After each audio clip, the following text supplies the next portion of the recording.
ভক্ত ভাই বোন দিদিকে সশ্রদ্ধ প্রণাম জানিয়ে বাবার লীলামৃত কথা শুরু করছি।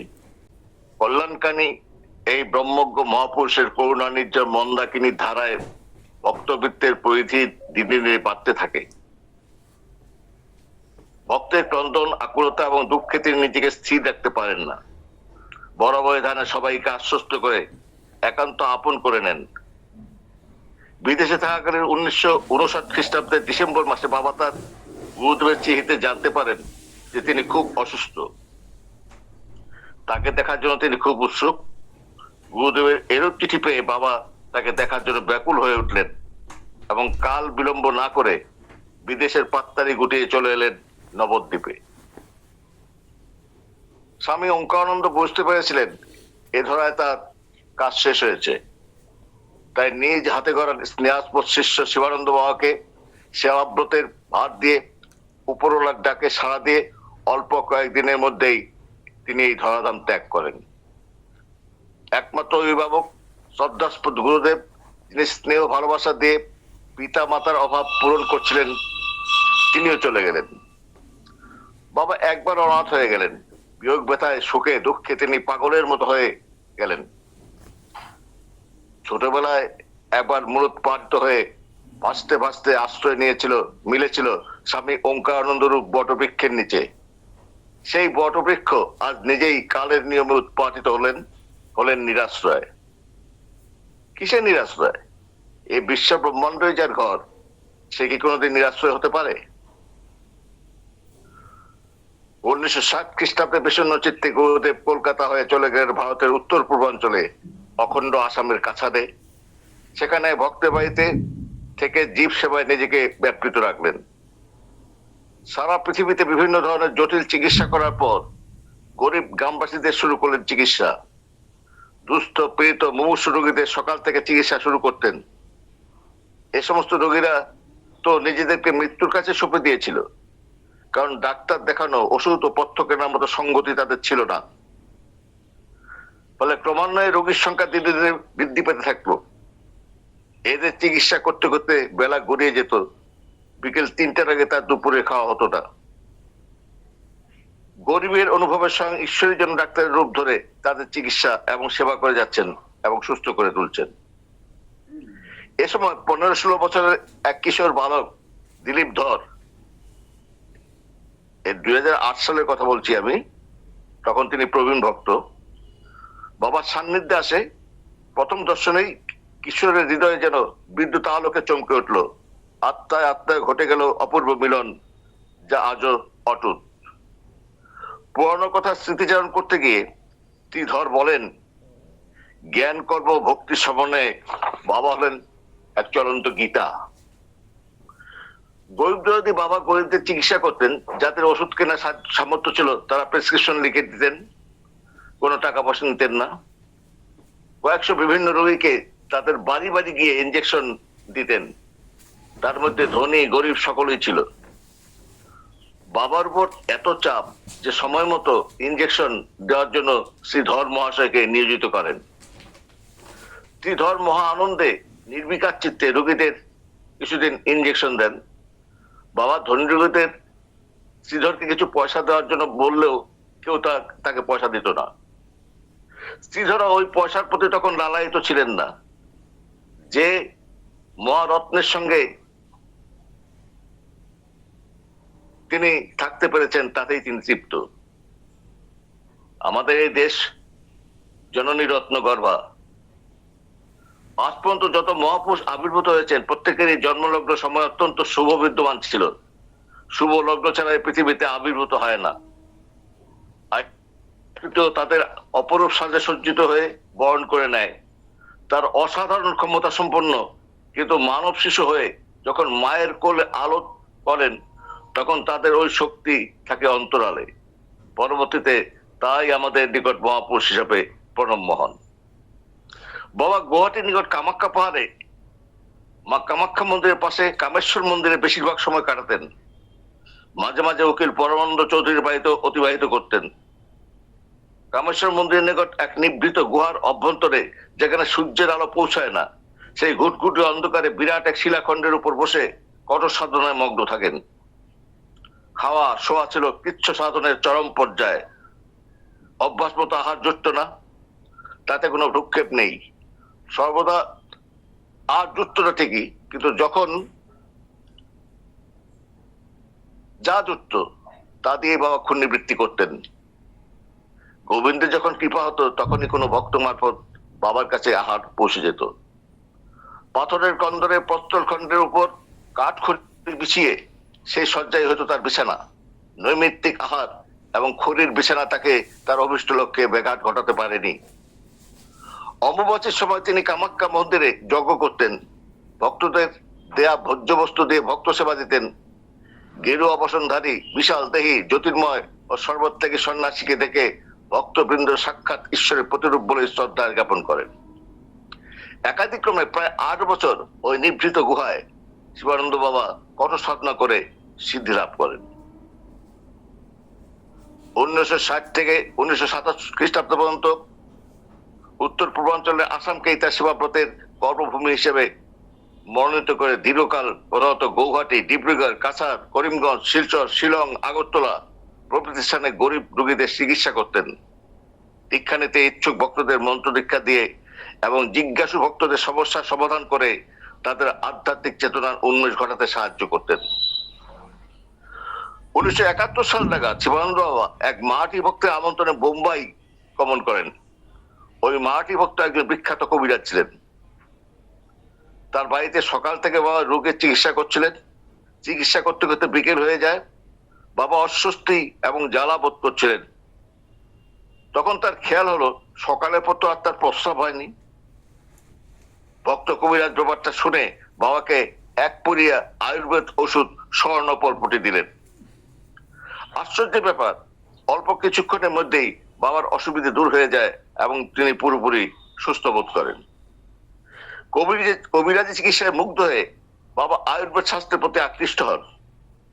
তারপর আয়ুর্বেদ শাস্ত্রের বিশাল গ্রন্থ ইন্ডিয়ান মেডিসিনাল প্ল্যান্ট বাই নাটকার্নি এর 32টা খণ্ড তিনি 2-3 বছরের মধ্যে আয়ত্ত করে ফেলেন। আয়ুর্বেদ শাস্ত্রকে নখদর্পণে আনতে তার অনুসন্ধিৎসু মন নিয়ে তিনি ভারতের বিভিন্ন স্থানে গেছেন এবং থেকেছেন। এভাবেই তিনি আয়ুর্বেদ শাস্ত্রে পোক্ত হয়ে যান। দরিদ্রদের সুবিধার জন্য হোমিওপ্যাথি এবং বায়োকেমিক শাস্ত্র তার কারায়ত্ত হয়ে যায়। ভক্তদের অবস্থা বুঝে বাবা অ্যালোপ্যাথিক বা আয়ুর্বেদ কিংবা হোমিওপ্যাথি ওষুধের প্রেসক্রিপশন করে দেন। তবে ভারতের সনাতন চিকিৎসা ব্যবস্থা আয়ুর্বেদের উপরই বাবার বেশি পছন্দ। এই চিকিৎসা পদ্ধতির দ্বারা বাবা অনেক দুরারোগ্য ব্যাধি নির্মূল করেছেন। উদাহরণস্বরূপ শিলিগুড়ি ডাক্তার একে বাসুশ্রী রিউম্যাটিক আর্থ্রাইটিস, কলকাতা শ্রীমতী কস্তুরী দত্তারির মারাত্মক ক্যান্সার এবং আগরতলা শ্রী অসীম শাহ হার্টের 2টো ভালভি ব্লক, যা বাবার আয়ুর্বেদ চিকিৎসার মাধ্যমে সেরে যায়। এরকম আরো অনেক উদাহরণ রয়েছে।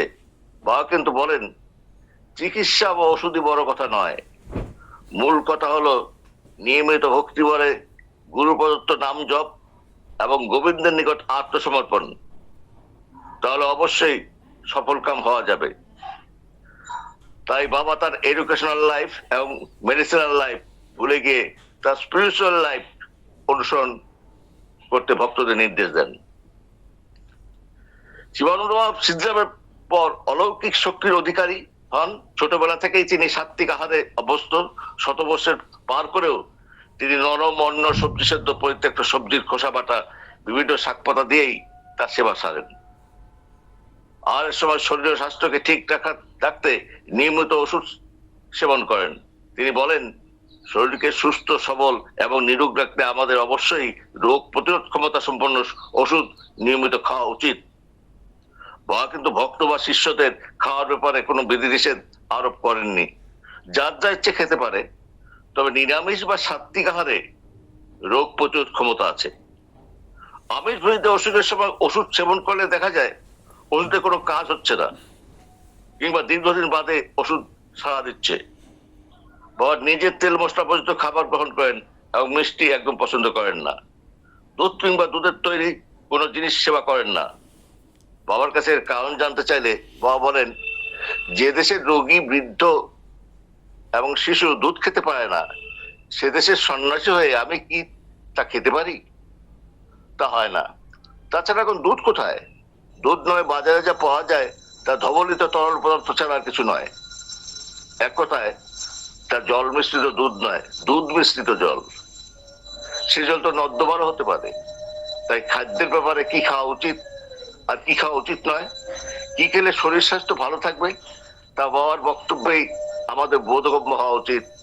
মনে পড়ে বাবার প্রখ্যাত উক্তি, জিহ্বার লালসা ইতি ইতি ধায়, শিষ্ণুদর পরায়ণ কৃষ্ণ নাহি পায়।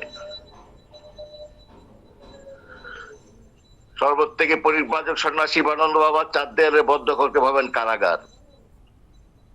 সেখান থেকে বের হতে পারলেই পান মুক্তির স্বাদ। বছর মধ্যে প্রায় 10 মাসই কাটান দেশের এক প্রান্ত থেকে ও প্রান্তে। ট্রেনের খোলা জানলার পাশে বসে মুক্ত আকাশের নিচে মাইলের পর মাইল পায়ে হেঁটে প্রত্যক্ষ করেন আত্মতাপিত পীড়িত দরিদ্রদের হতাশা ও দুর্দশা। অব্যক্ত হাহাকারের ঢেউ ওঠে তার হৃদয়ে, সেবা করার মানুষে পাগল হয়ে ওঠে তার মন। এই সেবার পরিণতে 1975 খ্রিস্টাব্দে বাবা ঘুরতে ঘুরতে অজিত কুমার দাসকে নিয়ে ডিব্রুগড়ে উপস্থিত হন। তিনি সেখানে 1976 খ্রিস্টাব্দ পর্যন্ত কাটান। এখানে থাকাকালীন বাবা দুস্থ পীড়িতদের তার মরম স্পর্শের সহায় সুস্থ করে তুলতে থাকেন। চারদিকে ক্রমে ক্রমে এ বার্তা ছড়িয়ে পড়াতে দিনে দিনে রোগী ও ভক্তের সংখ্যা বৃদ্ধি পেয়ে থাকে। সেখানে ভক্তদের দ্বারা কথা তিনি ডাক্তার সাধু নামে পরিচিত হন। অজিত কুমার দাসের বাড়িটা ছিল একটা বড় পাকা বাড়ি। বাবার সেখানে থাকার ইচ্ছে ছিল না, কারণ 4 দেয়ালের গণ্ডির মধ্যে থেকে তিনি হাঁপিয়ে উঠেছিলেন। এই সময় ডিব্রুগড়ের শ্মশান কমিটির তরফ থেকে বাবাকে শ্মশানের নিকট একটা ঘর দেওয়ার প্রস্তাব দেওয়া হলে বাবা রাজি হয়ে যান এবং সেখানেই থাকতে শুরু করেন। শ্মশানের কাছাকাছি লাচিতনগর বলে একটা জায়গায় জনৈক বিশ্বাসবাবুদের একটা বাড়ি ছিল। বাড়িটা ছিল পরিত্যক্ত এবং শহর থেকে কিছুটা দূরে। বাড়ির চারপাশের জমিগুলোতে একটা বড় বড় ঝাঁকড়া গাছ ছিল। ব্যবহার না করার পরে প্রচুর আগাছা এবং ঝোপঝাড়ের জঙ্গলে বাড়িটা ভুতুরে বাড়ি হিসেবে পরিচিত হয়ে গিয়েছিল। তো ওদের কিরণ প্রায় ঢুকতো না বললেই চলে। বাড়িটার মধ্যে নাকি বিকট শব্দ করত। বাবা যে একজন সিদ্ধ মহাপুরুষ এখানেও তা প্রমাণ পাওয়া যায়, কারণ বাবার বাস করার শুরুর পর আর কোনো শব্দ নেই। সবার মনে ভয় দূর হলো, কারণ বাড়িটার চারপাশ পরিষ্কার করার ফলে এবং অপ্রয়োজনীয় ঝোপঝাড় এবং আগাছাগুলো কেটে ফেলা হলে ভক্তগণ বাবার সান্নিধ্য পাওয়ার জন্য সেখানে যাতায়াত শুরু করেন। নিভৃতে সাধনার বিঘ্নের উদ্রেক হয় বাবা শ্মশানস্থিত ঘরে ফিরে আসেন। মহাশ্মশানে রাত 3 প্রহরে শুরু হতো তার নিভৃত সাধনা। দিনের আলো ফোটার পর মেডিকেল কলেজের ছাত্র এবং ডাক্তারদের তিনি বিনা পারিশ্রমিকে পড়াতেন। বাবা শিক্ষাতে তারা এতটা মুগ্ধ যে দিনে দিনে ভিড় বাড়তে থাকে। কম কর্মময় জীবন, সারাদিন অক্লান্ত পরিশ্রম করে ছাত্রদের পড়াতেন। হয়তো দেখা গেল তার আহারই জুটল না, অথচ তার মুখে কোনো ক্লান্তির চিহ্ন নেই। কে বলবে তিনি অবক্ত অবস্থায় ছাত্রদের পড়িয়ে যাচ্ছেন? সদ্গুরু যার সহায়, যার কৃপায় তিনি সার্বিক বিকাশে বিকশিত, তার আবার কিসের ক্লান্তি, কিসের ক্ষুধা? অলক্ষ্যে তিনিই তাকে শক্তি জুটিয়ে যাচ্ছেন। বাবার কৃপাধন্য প্রিয়তম ভক্ত শ্রী মনাভূম ডিব্রুগড়ে বাবার সঙ্গে সাক্ষাৎ ঘটে। অত্যন্ত দরিদ্র পরিবারের সন্তান মনা ভৌমিক। যখন বাবার সঙ্গে তার প্রথম সাক্ষাৎ হয় তখন তিনি উঠতি বয়সের তরুণ যুবক। বাবাকে প্রথম দর্শনেই তার মনে এক বিদ্যুৎ তরঙ্গ খেলে যায়। বাবার দ্বারাই জীবনের মোড় ঘুরে যেতে পারে বলে তার ধারণা বদ্ধমূল হয়। বেকারত্বের হতাশা তার জীবনকে কুড়ে কুড়ে খেতে থাকে। চাকরির জন্য এ দরজা থেকে ও দরজা, এক অফিস থেকে আরেক অফিস দৌড়াদৌড়ি করে ব্যর্থতায় তিনি যখন হতাশাগ্রস্ত, তখনই এই গৈরিক বসনা অতি সাধারণ অথচ বিশাল বহু সম্পন্ন সন্ন্যাসীর সাক্ষাৎ পান। নিজেকে তিনি পুরোপুরি সঁপে দেন বাবার উপর। স্নেহপাশে বাবা মনাকে আবদ্ধ করলেন এবং তার কুশল বার্তা সমস্ত কিছু জেনে অভয়বাণী প্রদান করলেন। তাকে একটা মন্ত্র দিয়ে সেই মন্ত্র জপ করতে নির্দেশ দিলেন। এই মন্ত্র জপ করলে তার নাকি চাকরি হয়ে যাবে। শ্রী ভৌমিক মনে মনে বাবাকে বলেন, তুমি যদি সত্যিকারের সিদ্ধ পুরুষ হও তাহলে অবশ্যই আমার চাকরি হবে। তখন থেকে মনা নাচর বান্দার মতো বাবার সঙ্গ ছাড়েন না। কারণ এরকম আশ্বাস তার জীবনে আর কেউ দেয়নি। নিয়মিত মন্ত্রজপ এবং চাকরি খোঁজার পাশাপাশি বাবার সঙ্গ চলতে থাকে।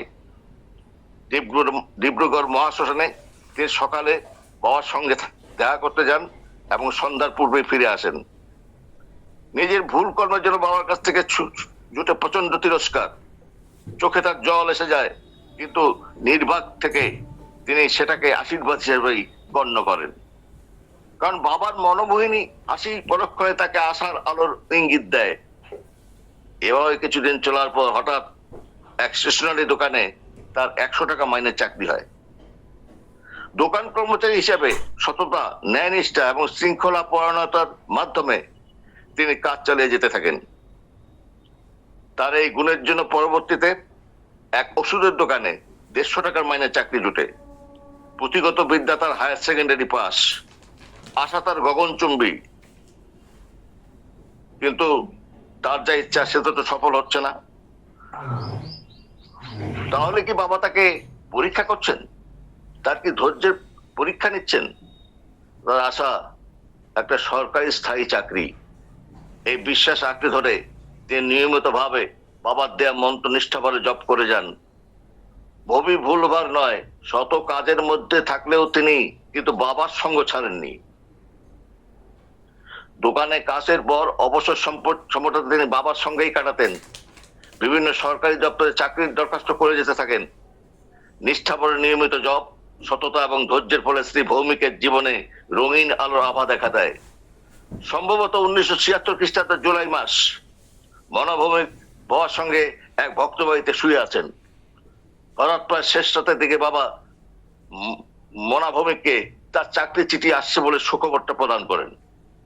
আনন্দের আতিশয্যে তিনি তার কর্মস্থল ও ওষুধের দোকানে গেলে দোকান মালিক সঙ্গে সঙ্গে তাকে জানালেন ডিব্রুগড়ের ইন্ডিয়ান এয়ারলাইন্স অফিস থেকে তার চাকরির নিয়োগপত্র আনার জন্য ফোনে জানিয়েছে।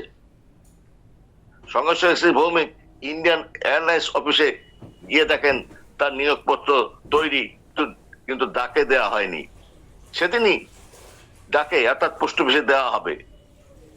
তাকে দেখে অফিসের ঊর্ধ্বতন কর্মচারী তার নিয়োগ পত্রটি হাতে হাতে দিয়ে সেদিনই তাকে জয়েন করতে বলেন, কারণ তাতে তার সিনিয়রিটি বেশি হবে। ডাক মারফত গেলে তা কয়েকদিন পর পাওয়া যাবে। শ্রী ভৌমিক নিশ্চিন্তে নির্দ্বিধায় বাবার নাম স্মরণ করে সেদিনই তার নির্দিষ্ট পদে যোগ দিলেন। কাজের শেষে বিস্ময়ের ঘোর মনোভৌমিক অফিস থেকে বেরোলেন, কারণ এমন কোন কর্মচারীকে তিনি খুঁজে পেলেন না যিনি ওষুধের দোকানে ফোন করেছিলেন। তাছাড়া অফিসের কোনো কর্মচারী তার পূর্ব পরিচিত নয় যারা ওষুধের দোকানে ফোন নম্বরে জানবে। এক অলৌকিক রহস্য এবং বিস্ময়ের ঘোর চাকরি জীবনের শেষ পর্যন্ত তিনি উদ্ঘাটন করতে পারেননি। রহস্য উদ্ঘাটনের ইচ্ছেও তার ছিল না। প্রিয় শ্রদ্ধাস্পদ সর্বাজ্ঞ মহাজন শিবানন্দ বাবাই যে পিছনে কলকাঠি নেড়েছেন তা তিনি ঐকান্তিক ভাবে বুঝতে পেরেছিলেন। 2007 খ্রিস্টাব্দে উচ্চ পদস্থ কর্মচারী হিসেবে তিনি তার কাছ থেকে অবসর গ্রহণ করেছেন। ত্রিপুত্র কন্যা নিয়ে তার পরিবার এবং আধ্যাত্মিক পরিমণ্ডলে তিনি সুখে মগ্ন।